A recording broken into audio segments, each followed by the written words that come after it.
The topic I would like to talk about today is an ancient idea called Pathos.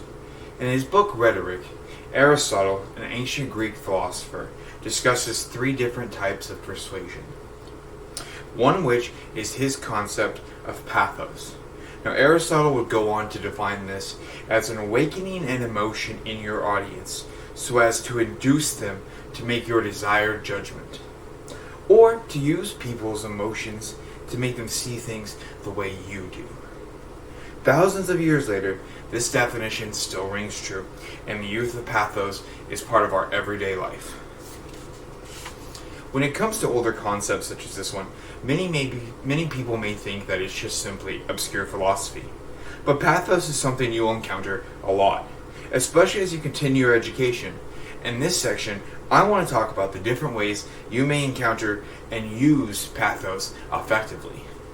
The first example I want to use is in your education. Here at OTC, when you take English 1 or English 2, you will have to write papers that are a persuasive paper.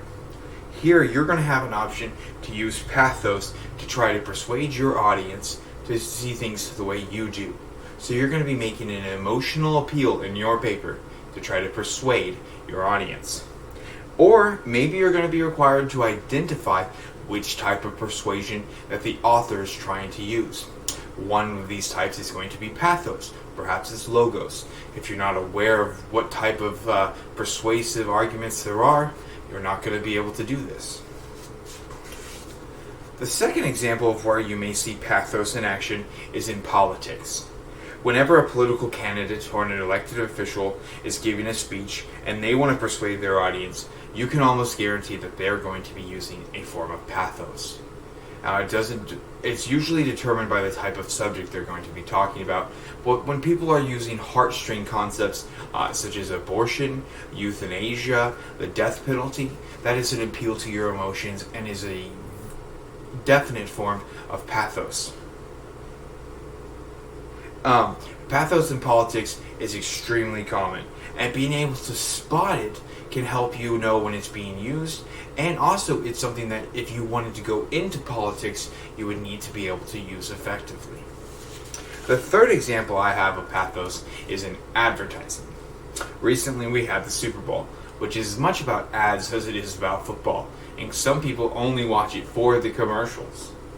We saw a lot more ads this year about the coronavirus and those that have been affected by it and the medical personnel who have been working tirelessly to fight this pandemic.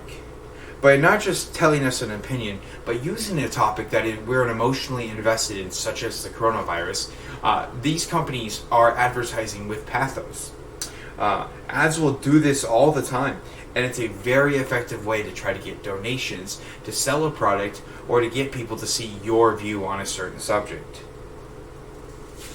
In addition, it's probably the most common example of pathos that we as people are going to be exposed to. As consumers, we're exposed to it constantly. My last example is brief, but I feel it's important. In personal relationships, you're going to be using pathos, or maybe have pathos used on you as a way to persuade, or maybe you're trying to manipulate. In my opinion, this is an unethical use of pathos. By using an emotional appeal to manipulate or deceive, I feel that you are definitely using pathos in a very unethical way. Now, I'm sure there are many different ways to abuse or use pathos unethically, but this is just one. Now, in this presentation, I was only able to mention a few of the ways that you may encounter pathos.